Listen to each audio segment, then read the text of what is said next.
প্রভু গৃহেতে চলি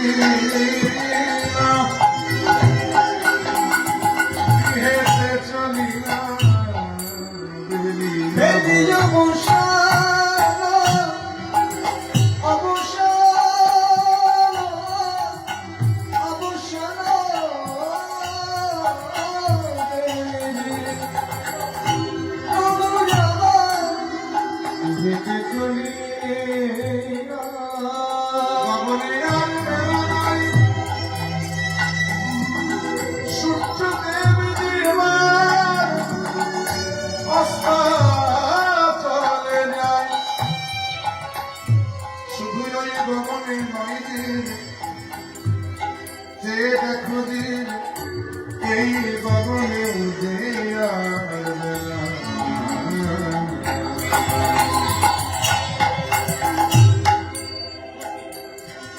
গগনে আর বেলা নাই, এবার ঘরে যেতে হবে। তাই ভগবান সকলকে ডেকে একত্রিত করলেন, তাদের নিয়ে গৃহ অভিমুখে চললেন। আর গৃহে এসে কি করলেন? জননী চরণে রাশি প্রভু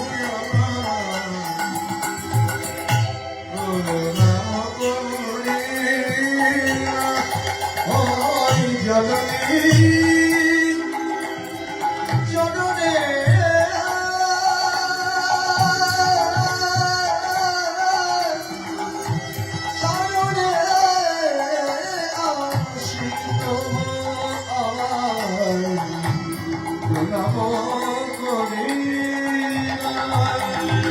প্রণামে করি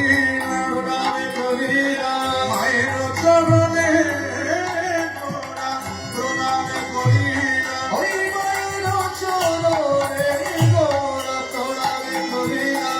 আর এই সতী মায়ের চরণে প্রণাম করেছে আমার বহু সুন্দর। এই দেখুন, আপনি আচরণী ধর্ম জীবনে শেখায়, আপনি না করিলে ধর্ম শেখানো লাগে। আজ ভগবান নিজে আচরণ করে জীবকে শিক্ষাদান করছেন, কারণ সন্তানের কর্তব্য হল পিতামাতাকে শ্রদ্ধা করা। তিনি ভগবান বলে তিনি সেই ধর্ম কিন্তু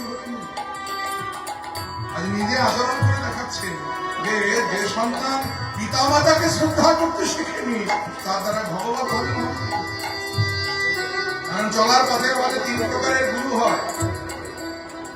সে আবার কি কথা? আমরা বলি আমি দু রকম গুরু হয়, এক দীক্ষা গুরু আর এক শিক্ষা গুরু।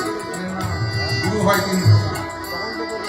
এক হলো আদিগুরু পিতামাতা, যাদের কৃপায় ভজনযোগ্য দেহ পেয়েছে, কৃষ্ণ নাম করবার মতো বদন পেয়েছে।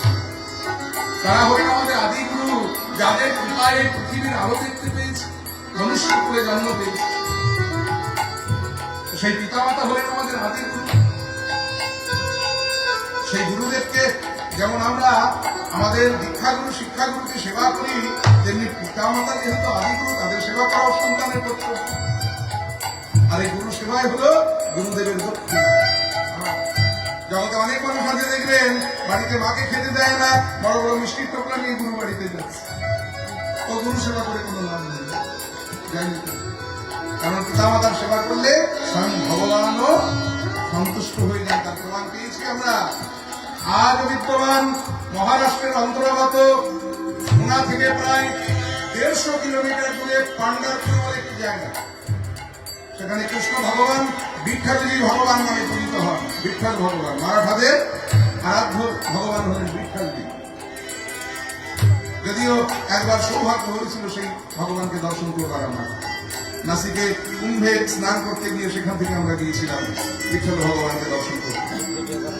এই বিখ্যাত ভগবানের মন্দিরে কিন্তু নিত্যানন্দের দীক্ষা হয়েছিল। শুধু তাই নয়, এই বিখ্যাত ভগবানের মন্দিরে শ্রীপাদ মাধবেন্দ্র পরিবারের দীক্ষা হয়েছিল। সেই বিখ্যাত ভগবান কেন নাম হয়েছিল জানেন? মারাঠি ভাষায় বিখ্যাত শব্দের অর্থ হলো বসো, মানে বসে থাকা। আসলে ওখানে এক ভক্ত ছিলেন যিনি পিতামাতার এমন সেবা করতেন, সেই সেবা দেখে স্বয়ং ভগবান বৈকুণ্ঠ থেকে নেমে এসেছিলেন তার কাছে যে তুই তো সারা জীবনে বাবা মায়ের অনেক সেবা করলি, ওইভাবে একটু আমার সেবা কর। সে বলেছিলেন, পাথরের একটা পিড়ি দিয়ে বলেছিলেন, বিখ্যাত বসু, আমার পিতামাতার সেবা এখনো শেষ হয়নি, শেষ হোক, তারপরে যদি হাতে সময় থাকে তোমার সেবা হবে। ভগবান তার হাতে সেবা পাওয়ার জন্য এই পাথরের পিড়িতে বসেছিলেন বলে তার নাম হয়েছিল বিখ্যাতজি। তাহলে পিতামাতার সেবা করলে স্বয়ং ভগবান পর্যন্ত সন্তুষ্ট হয়ে যান। আজকে ভগবান সেই মায়ের চরণে প্রদান করে আজকে মাকে তিনি সম্মান জানালেন, জগৎকে দেখালেন যে সারাদিন তুমি যেখানেই থাকো না কেন, যেহেতু মা তোমার আশাপথে নয়ন দিয়ে বসে থাকে, তখন আমার সন্তান আমার ঘরে ফিরবে। তাই ঘরে ফিরে আগে তোমার কর্তব্য মায়ের চরণে প্রদান করা। কারণ এই মা হলো এমনই একটা বস্তু সন্তানের কাছে যে মায়ের এক ফোঁটা দুধের ঋণ শোধ হবে না কোনোদিন, জন্ম জন্মান্তর করিলে সাধু না। দয়াবতী জগদেবী মা, সেই মাকে সেবা করা জগৎ সংসারে সবার কর্তব্য। ভগবান বলে তার সে তিনিও সেবা করে গেছে। যাই হোক, পিতামাতার সেবা করা যেহেতু সন্তানের কর্তব্য, আজকে ভগবান তিনি আচরণ করে মায়ের চরণে প্রণাম করে উঠে নিয়ে দাঁড়িয়েছে। আর সচী মাতা তার নিমাইকে দেখে হাঁপিয়ে উঠেছে। কেন জানেন? কারণ দুলা মধু সর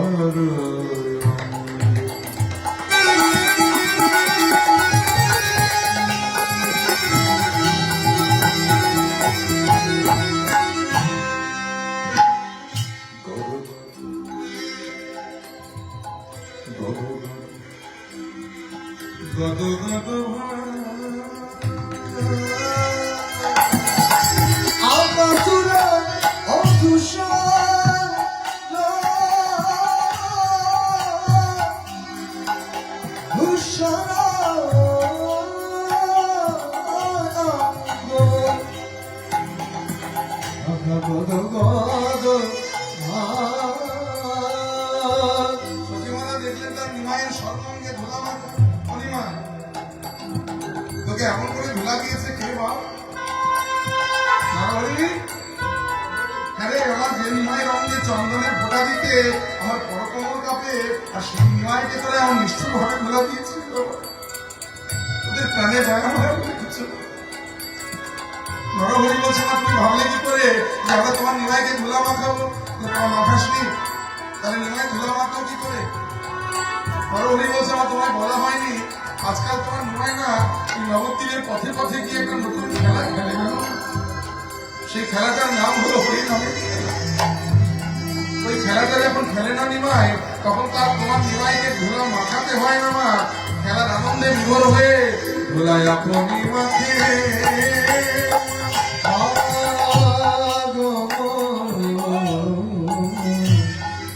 ধুলায় আপনি মাখে হরিনামের খেলা খেলতে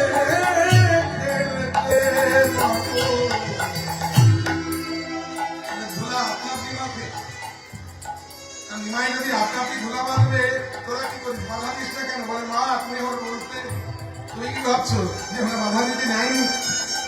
দিয়েছিলাম বাধা দিতে, কিন্তু ফল উল্টো হয়ে গেল। কারণ নিমাই যখন ওই হরিনাম গাইতে গাইতে নয়নের তালে বদল ভাসিয়ে ধুলাই করে গড়াগড়ি গিয়ে খাবে, আমরা যদি তাকে বাধা দিতে যাই উনি কি হয় জানো? বলে কি হয়? আরে দুজনে ধরে সেই তো পরে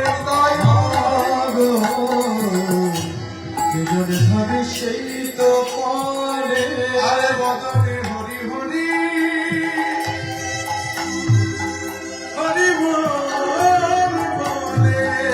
মাগো, আরে দুজন ধরে সেই তো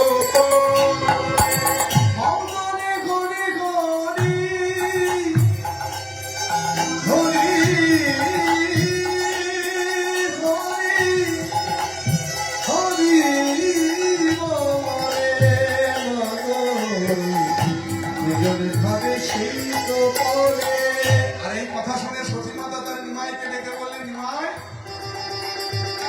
ও নিমাই, আমার কাছে কাল থেকে আমি আর তোকে নদী আর নগরে যেতে দেবো না বাবা, ওরা তো সেবা বোঝে না। উনি নামের খেলা খেলবি তো বা, আমি কালই নবদ্বীপের বাজার থেকে তোকে একটা খোল আর করতাল কিনে এনে দেবো। সেই খোল করতাল বাজিয়ে আমার আঙিনার মাঝে নেচে নেচে তুই হরি গাইবি, আর আমি বসে বসে শুনবো, তবু তোকে নদীয়ার নগরে যেতে দেবো না। এই বলে সচিমাতা তার আচরণ দিয়ে নিমায়ের সর্ব অঙ্গের ধুলাটা যেমন ভেড়ে দিতে লাগলেন, সর্ব অঙ্গের ধুলাটা ঝাড়ছেন। আর পদকর্তা রাধা মোহন দাস লীলার এক পাশে দাঁড়িয়ে বলেন, সচিমাতা গো, সচিমাতা গো, তোমারই নিমায়ের, তুমি তোমারই নিমায়ের সর্ব অঙ্গের ধুলা ঝেড়ে, সর্ব অঙ্গের ধুলা ঝেড়ে আমি তোমায় বাধা দেব না মাগো, তবে তো আমি তো বড় দিনহীন কাঙাল, তাই আমার মতোই এই কাঙালের লাগে তোমার নিমায়ে ওই চরণে বাকি রে মা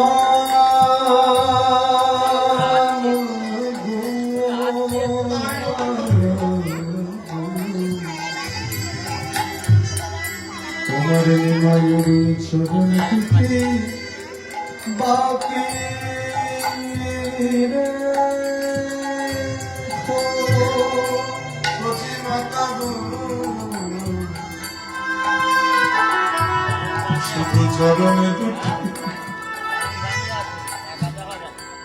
বাকি রে সচিমাতা গো,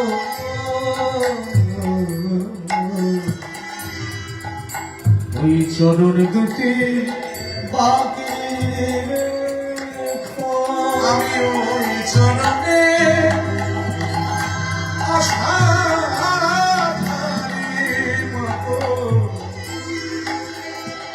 শুধু চরণ দুটি বাকি রে আমি যাই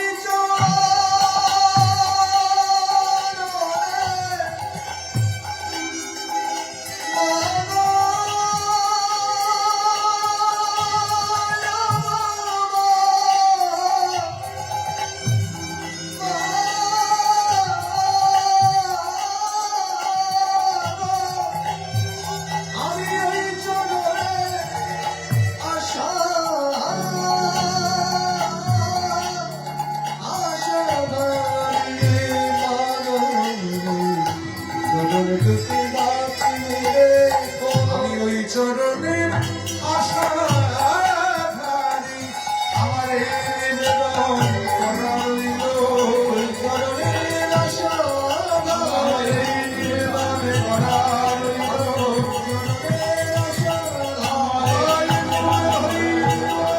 চরণের আশাধারী,